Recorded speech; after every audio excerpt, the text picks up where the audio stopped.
Mislim da je to veoma glupo pitanje.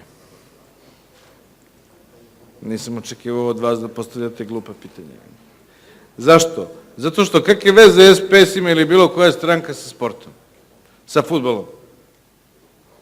Niti sam ja nekoga birao, niti uopšte utičem na sve to i to me ne zanima. Znači, ja bih zaista zamolio sve one koji se bave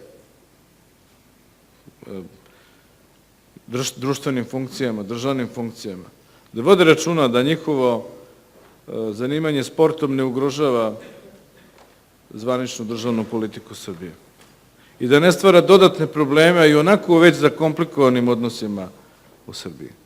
Sad samo mi fali da još raspravljamo o problemima pored svega ovoga što sam danas pričao, sad samo treba još da raspravljamo o problemima u pojedinim savezima i sve ostalo. Kogod se poziva na nekoga ne može da dobije. Zna se kako se ko bira i kako se ko smenjuje. Izvolite, birajte i smenjujte.